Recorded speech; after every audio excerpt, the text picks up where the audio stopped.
Hello everyone, I am Nikita Gupta and we have started our unit 5th that is bioessay जिसके अंदर हमने last video lecture में sum up किया था all about bioessays general introduction then types of bioessay का principle bioassay के types में quantal और ग्रेडेड बायोएसे और फिर ग्रेडेड बायोएसे के अंदर matching bioassay bracketing bioassay interpolated bioassay और पॉइंट बायोएसे।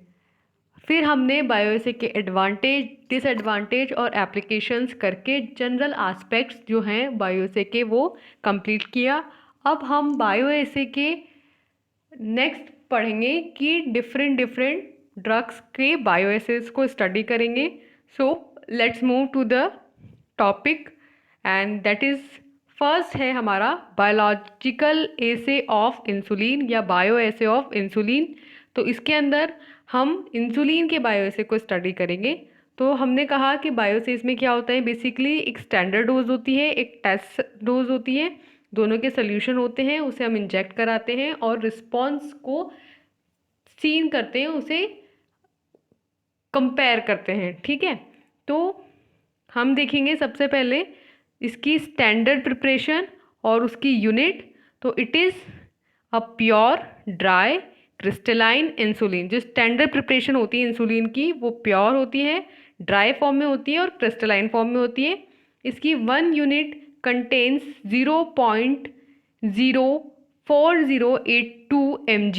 एक यूनिट के अंदर होंगे 0.4082 mg and this unit is specified by Ministry of Health, Government of India and it is equivalent to international unit। और ये जो यूनिट है ये मिनिस्ट्री ऑफ हेल्थ जो कि गवर्नमेंट ऑफ इंडिया है उसके थ्रू स्पेसिफाइड है और ये इंटरनेशनल यूनिट के इक्वलेंट होती हैं। अब हम इससे क्या बनाएंगे, स्टैंडर्ड सोल्यूशन की प्रिपरेशन करेंगे। तो कैसे करते हैं, accurately wait 20 units of insulin and dissolve it in normal saline, then acidify it with HCl to pH 2.5 and add 0.5% of phenol as preservative, then add 1.4 to 1.8 glycerine. Final volume should be contained 20 units per ml and then store the solution in a cool place and use it within 6 months। तो हमने एक unit के अंदर बता दिया कि कितनी insulin होती है, तो उसकी 20 यूनिट्स लेंगे और इंसुलिन की 20 यूनिट्स को नॉर्मल सलाइन के अंदर डिज़ोल्व करेंगे। डिज़ोल्व करने के बाद उसमें HCl डालेंगे और HCl से उसे एसिडिफाई करेंगे तब तक जब तक जो सोल्यूशन है उसकी pH क्या नहीं हो जाए 2.5। फिर हम उसमें 0.5% वाला फिनॉल डालेंगे एज एन प्रिजर्वेटिव और उसके अंदर ऐड करेंगे 1.4 से लेकर के 1.8 तक ग्लिसरीन और फाइनल वॉल्यूम मेकअप करेंगे इस तरीके से कि हर ml के अंदर 20 यूनिट्स होंगी और फिर इसे फॉर्म करने के बाद एक कूल प्लेस पे स्टोर करेंगे और इसे 6 मंथ्स के अंदर अंदर इसे यूज़ कर लेना होता है। अब हमारा जो टेस्ट सैंपल है उसकी कैसे प्रिपरेशन करेंगे, तो हमारा नेक्स्ट है preparation of test sample solution. The solution of test sample is prepared in the same way as the standard solution. तो जैसे आपने स्टैंडर्ड बनाया है वैसे ही सिमिलरली सैंपल बनाएंगे और उसमें भी सेम डोज ही रखी जाती हैं। देन इसमें आते हैं पहला method rabbit method. Rabbit method में सबसे पहले हम रैबिट्स को सेलेक्ट करेंगे और फिर उसको स्टैंडर्ड और सैंपल्स के डाइल्यूशन बनाएंगे और फिर उसकी एक पर्टिकुलर डोज देंगे। तो रैबिट्स का कैसे सिलेक्शन करेंगे, they should be healthy weighing about 1800 to 3000 gram. They should be then to be maintain in a uniform diet but are tested for 18 hours before assay. Water is withdrawn during the experiment.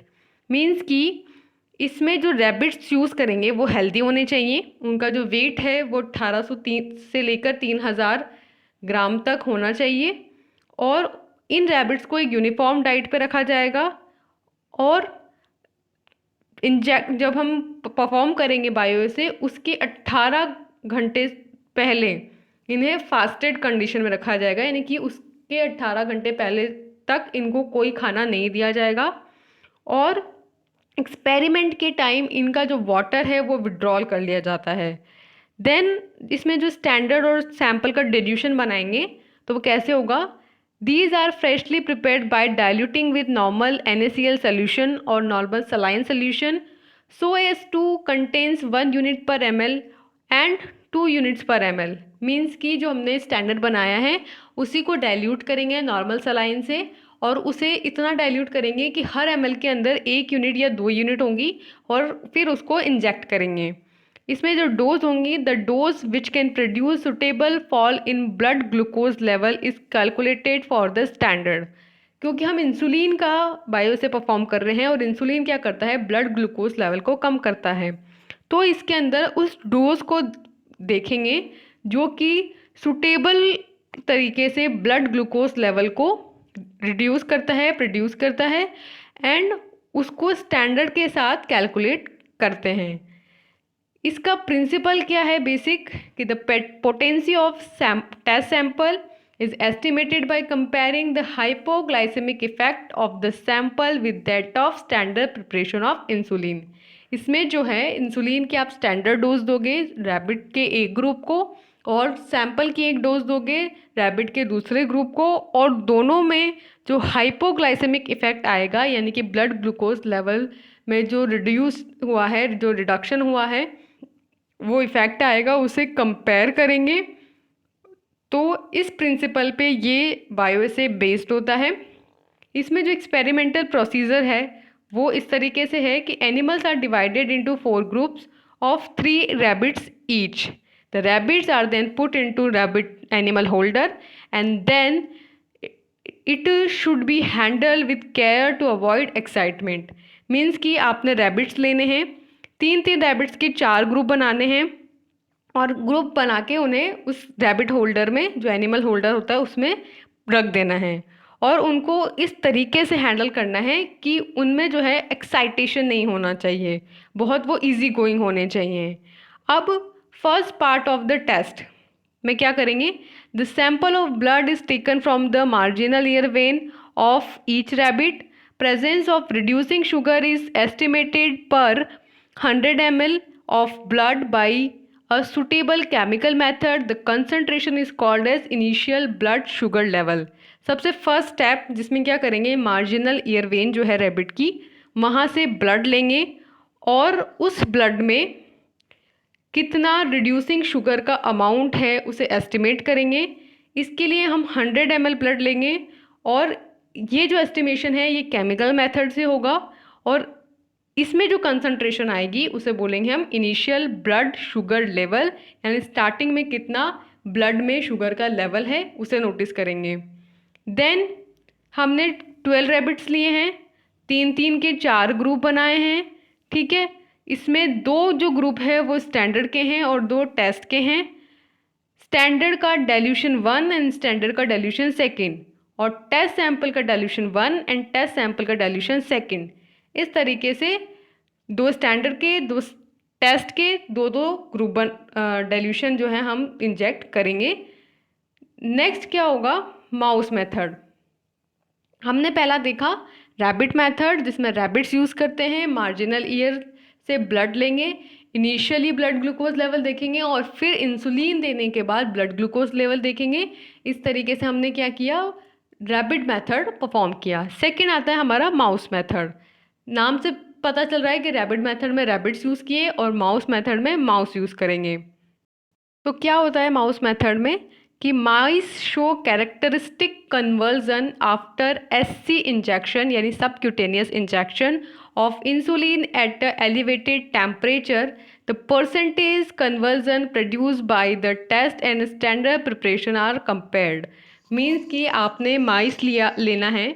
माइस जो होता है जब इसको insulin का subcutaneous injection दिया जाता है तो एक कन्वर्जन जो है वो शो करता है एक पर्टिकुलर एलिवेटेड टेम्परेचर पे। अब कितना परसेंटेज ऑफ कन्वर्जन ये शो कर रहा है on test preparation and standard preparation, उसे कंपेयर किया जाता है। तो ये होता है माउस मेथड के अंदर। अब कैसे परफॉर्म करते हैं, तो हम इसका एक्सपेरिमेंटल प्रोसीजर की अगर हम बात करें तो इसमें मिनिमम 100 माउस लेंगे, weighing about 18 to 22 gram of same strain are use. They should be maintained on constant diet. They should be fasted 18 hours prior to the experiment. Means कि 100 माउस लेने हैं, इनका जो वेट होगा वो 18 से 22 ग्राम होगा, सारे सेम स्ट्रेन के होंगे और इन सभी को एक कांस्टेंट डाइट पे रखेंगे हम। और जब एक्सपेरिमेंट परफॉर्म कर रहे हैं उसके 18 घंटे पहले इन्हें फास्टेड कंडीशन में रखेंगे। अब हम क्या लेंगे, स्टैंडर्ड और सैंपल के डाइल्यूशंस बनाएंगे और फिर उन्हें इंजेक्ट करेंगे। So dilutions are prepared with sterile saline solution so as to contain 0.064 unit per ml for standard solution 1 and 0.069 unit per ml for standard solution second. Similarly, test sample solutions are also prepared. Mice are divided into 4 groups, each containing 25 mice, and insulin is injected subcutaneous as follow. तो क्या किया जाता है mouse method में कि आपको standard तो हमने जैसे रैबिट मेथड में बनाया था वैसे ही स्टैंडर्ड बनाया, फिर हमने जैसे वहाँ डाइल्यूशन किया था तो 1 यूनिट पर ml हमने इंजेक्ट किया था रैबिट के अंदर। यहाँ हम जो माइस हैं उसके अंदर 0.064 यूनिट पर ml तो देंगे स्टैंडर्ड 1 को, और स्टैंडर्ड सेकंड को देंगे हम 0.096 यूनिट पर ml। और सिमिलरली ही टेस्ट की भी जो है डाइल्यूशन बनाएंगे और वो इंजेक्ट करेंगे। जो हमने जैसे 4 ग्रुप्स वहाँ डिवाइड किए थे वैसे ही यहाँ भी 4 ग्रुप्स डिवाइड करेंगे, हर ग्रुप में 25 माइस होंगे और जो इंसुलिन देंगे इस बार वो सबक्यूटेनियस रूट से देंगे और फिर उसमें जो कन्वर्जन इफेक्ट आएगा उसे ऑब्जर्व करेंगे और उसे रिकॉर्ड करेंगे। तो इसमें क्या है, हमारे पास 100 माइस हैं, 25 के 4 ग्रुप्स बनाए, 2 स्टैंडर्ड के 2 टेस्ट के, और इनमें डाइल्यूशंस बनाए उनके और वो इंजेक्ट किए। पहले जो स्टैंडर्ड का डाइल्यूशन है उसमें 0.064 यूनिट पर ml और सेकंड में 0.096 यूनिट्स पर ml। ऐसे ही सिमिलरली टेस्ट में होगा और फिर उसके एक्शन को कंपेयर करके रिकॉर्ड करके DRC बना करके हम देखेंगे कि इंसुलिन का जो इफ़ेक्ट है वो टेस्ट में जो है वो स्टैंडर्ड के कंपैरेटिवली कितना आ रहा है। नेक्स्ट आता है हमारा रेट डायफ्राम मेथड। तो इसमें क्या होता है, Sprague ड्वार्ले rats weighing 70 to 100 grams are used. The animals are sacrificed during anesthesia and diaphragms still attached to the rib cage are carefully removed, released from the rib cage, and adhering connective and fat tissues washed in PBS spread out and divided into 2 equal pieces as described by Muller and co-workers for assessing the effect of insulin components or drugs. The hemodiaphragms are incubated in KRH buffer gassed with carbogens, that is 95% oxygen/5% CO2 in the presence of 5 mm glucose. Means कि इसमें क्या किया जाता है rate diaphragm method में, इसे सबसे पहले बताया गया था मुलर और उसके को-वर्कर्स ने 1994 में। और इसमें क्या किया जाता है, स्पेसिफिक रेट की एक स्पीशीज़ है स्पेरगू ड्वार्ले जिसका वेट है 70 to 100 ग्राम के अप्रॉक्स, उनको वे किया जाता है, उनको यूज़ किया जाता है। इसमें जो एनिमल्स यूज़ किए जाते हैं यानी कि जो रेट्स यूज़ किए जाते हैं उन्हें ड्यूरिंग एनेस्थीसिया सेक्रीफाइस किया जाता है। सेक्रीफाइस करके उनका जो डायफ्राम है वो रिब केज से अटैच होता है। ऑफ कोर्स आपको पता है कि डायफ्राम किससे अटैच होता है, रिब केज से। तो उसे सक्सेसफुली सबसे पहले रिमूव करेंगे और रिलीज़ करेंगे फ्रॉम रिब केज। देन उसके साथ अडेयर है कनेक्टिव टिश्यूज़ और फैटी टिश्यूज़, उनको वॉश करके PBS से हटा देंगे, स्प्रेड आउट कर देंगे और उसे डिवाइड कर देंगे इक्वली 2 पार्ट्स के अंदर। और फिर इसमें ऐसे परफॉर्म करेंगे और देखेंगे इफ़ेक्ट ऑफ इंसुलिन का या फिर जो भी ड्रग है हमारे पास कंपाउंड है उसे, और इसके लिए हेमी डायफ्राम्स जो हैं उन्हें इंक्यूबेट करेंगे KRH बफर गेस्ट मीडियम में विथ कार्बोजन्स। कार्बोजन्स का मतलब होता है कि एक ऐसा एजेंट जिसमें 95% तो ऑक्सीजन है और 5% कार्बन डाइऑक्साइड है, और इसे इंक्यूबेट किया जाता है in the presence of 5 mm glucose.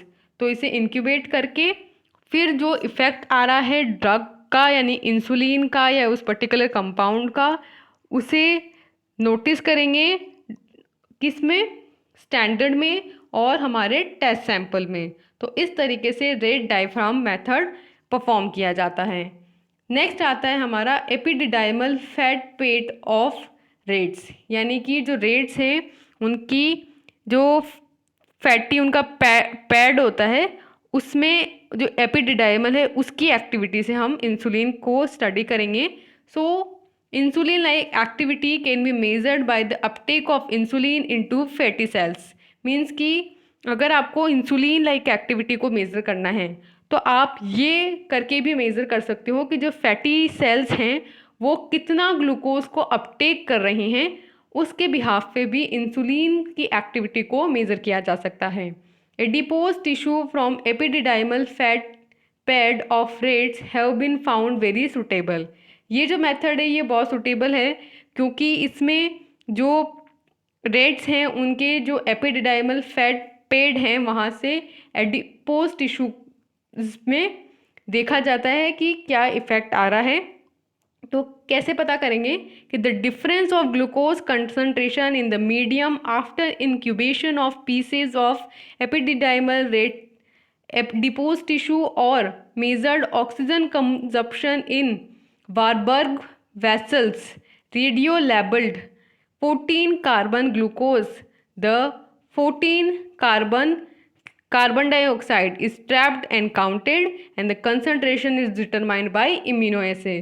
तो इसमें क्या किया जाता है कि आपका एक पर्टिकुलर मीडियम होता है उसमें इंक्यूबेट किया जाता है, जो रेट है उसके एपिडिडाइमल एडिपोज टिश्यू को, और उसमें कितना ग्लूकोज के कंसंट्रेशन को कंज्यूम किया है, कितना डिफरेंस आ रहा है उसे मेज़र करके, या उसने कितनी ऑक्सीजन कंज्यूम करी है वारबर्ग वेसल से उसको मेज़र करके, या पर्टिकुलर रेडियो लेबल्ड जो ग्लूकोज है जिसमें कार्बन जो है वो 14 कार्बन है उसके थ्रू, या फिर जो CO2 हम उस एनवायरनमेंट में प्रोवाइड कर रहे हैं जिसमें कि जो कार्बन है वो कार्बन 14 है, तो उसको ट्रैप करके और उसको काउंट करके भी हम इसमें मेज़र करते हैं। यानी कि आपने क्या किया, एक मीडियम लिया, उसमें रेट की एपिडिडाइमल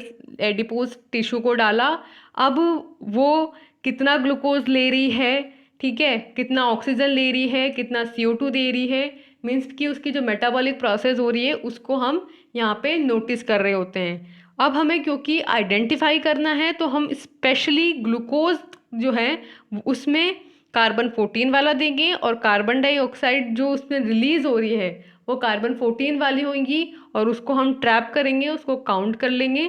तो इस तरीके से हम कितना अमाउंट जो है उससे कंज्यूम कर रहा है वो, या कितना रिलीज आउट कर रहा है, उसके बिहाफ पे हम ये देखेंगे कि कैसा एक्शन जो है वो परफॉर्म हो रहा है रेट के एडिपोज टिश्यूज़ में, कैसी मेटाबॉलिक प्रोसेस हो रही है, और उसका रिजल्टेंट जो इंसुलिन का इफ़ेक्ट है, इंसुलिन का उस पर्टिकुलर ड्रग का, वो हम ऑब्ज़र्व करेंगे। और फाइनली जो कंसंट्रेशन है उसे किसे डिटरमाइन करेंगे, इम्यूनोएसे से डिटरमाइन करते हैं। सो इस तरीके से हमारे इंसुलिन के बायोएसे यहाँ परफॉर्म होते हैं। इंसुलिन के बायोएसे में हमने रैबिट मेथड देखा, फिर माइस मेथड देखा, फिर हमने रेट डायफ्राम मेथड देखा, और लास्ट हमने देखा एपिडिडाइमल फैट पेड ऑफ रेट। तो इन तरीक़ों से क्या किया जा सकता है, इंसुलिन का जो बायोएसे है वो परफॉर्म किया जाता है। नेक्स्ट आता है हमारा बायोएसे ऑफ ऑक्सीटोसिन। तो किस प्रिंसिपल पे बेस्ड होता है ऑक्सीटोसिन का bioassay, The potency of oxytocin is determined by comparing its activity with that of standard preparation of oxytocin under the conditions of suitable method of assay. Means कि एक suitable method of एसे के under जो हमारी oxytocin की standard preparation की activity है उसे जो हमारी टेस्ट की प्रिपरेशन की है उसके साथ कंपेयर किया जाता है ऑक्सीटोसिन की पोटेंसी को, यानी कि स्टैंडर्ड और जो टेस्ट है दोनों से जो एक्टिविटी आ रही है उसके थ्रू ऑक्सीटोसिन की पोटेंसी जो है वो हम डिटरमाइन करेंगे। इसके लिए हम एक सूटेबल कंडीशंस जो है वो प्रोवाइड करते हैं और इस तरीके से ये बायोएसे परफॉर्म किया जाता है। इसमें जो स्टैंडर्ड प्रिपरेशन होती है वो कैसे बनी होती है? तो the standard preparation is the 4th international standard of oxytocin established in 1978 consisting of freeze dried synthetic oxytocin peptide with human albumin and citric acid that is supplied in ampoules containing 12.5 units or another suitable preparation the potency of which has been determined in relation to international standard। तो इसमें जो oxytocin की ये जो standard preparation है ये 4th international standard है oxytocin का और ये स्टैब्लिश की गई थी 1978 में। इसमें बेसिकली क्या होता है, फ्रीज ड्राइड सिंथेटिक ऑक्सीटोसिन होता है, ठीक है। ऑक्सीटोसिन जो कि एक पेप्टाइड है और इसके साथ इसमें होता है ह्यूमन एल्बुमिन और सिट्रिक एसिड। जो सिट्रिक एसिड होगा इसमें ये एम्प्यूल्स में होगा और इसमें जो अमाउंट है वो है 12.5 यूनिट या फिर कोई अनोदर सुटेबल प्रिपरेशन होगी जिसकी पोटेंसी जो है वो इंटरनेशनल स्टैंडर्ड्स के अकॉर्डिंग डिटरमाइन की हुई होती हैं। तो इस तरीके से क्या बनी होती है, ऑक्सीटोसिन की स्टैंडर्ड प्रिपरेशन बनी होती है। नेक्स्ट आता है इसके अंदर मेथड्स कि कैसे हम ऑक्सीटोसिन के जो एसेज हैं वो परफॉर्म करते हैं। इसके अंदर हम 3 मेथड्स देखेंगे जिसके अंदर हमारा सबसे पहला मेथड आता है मेथड 1। सो क्या होता है टाइप 1 मेथड में, देखते हैं। By depression, sorry for the disturbance. तो टाइप जो हमारा मेथड 1 है इसमें क्या होता है, by depression of blood pressure in the chicken. Means कि इसमें जो चिकन है हमारा उसमें ब्लड प्रेशर डिप्रेशन को मेज़र किया जाता है कि कितना बीपी फॉल हो रहा है। तो anaesthetise a young healthy adult कॉर्के weighing 1.2 to 2.3 kg of an anesthetic that will maintain a 18 prolonged and constant high blood pressure. Expose the gluteus premius muscles in one thigh and cut and retract it to reveal the popliteal artery and crucial vein. Cannulate the popliteal artery and record the blood pressure on a suitable recorder calibrated for use over a linear range। तो क्या होता है कि आप chicken के अंदर blood pressure में कितना डिप्रेशन आ रहा है, कितना चेंज आ रहा है, कितना रिड्यूस हो रहा है, उसको मेज़र करके इससे परफॉर्म करते हैं। इसमें क्या करते हैं, एक यंग हेल्थी एडल्ट कॉर्क लेते हैं और उस कॉर्क को एनेस्थाइज करते हैं। उस कॉर्क का वेट होता है अराउंड 1.2 to 2.3 kg के आसपास और उसे एनेस्थाइज करते हैं और उसको मेंटेन करते हैं 18 prolong and constant high blood pressure पे। फिर उसकी जो ग्लूटियल प्रीमियस मसल होती है एक थाई की, उसे एक्सपोज करते हैं, कट करते हैं एंड रिट्रैक्ट करते हैं उसे, ताकि रिवेल कर सकें जो प्रोप्लीटियल आर्टरी है और क्रूशियल वेन है उसे। फिर उसमें से जो प्रोप्लीटियल आर्टरी है उसे कैन्युलेट करते हैं और उसके अंदर जो ब्लड प्रेशर है उसे एक सुटेबल रिकॉर्डर से रिकॉर्ड करते हैं एक लीनियर रेंज के लिए। तो इस तरीके से मेथड 1 परफॉर्म किया जाता है। देन आता है हमारा मेथड 2।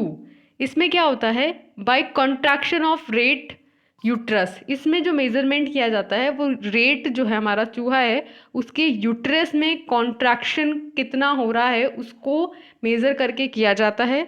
तो इसमें करते क्या है, inject 100 gram of oestradiol benzoate intramuscularly into a female rat weighing 120 to 200 gram for 18 to 24 hours before the assay, and immediately before the assay confirm by vaginal smear that the rate is in oestrus or pro-oestrus.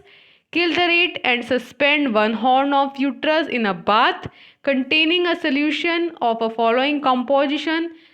The composition in percentage weight by volume और composition है sodium chloride का, that is 0.662% weight by volume.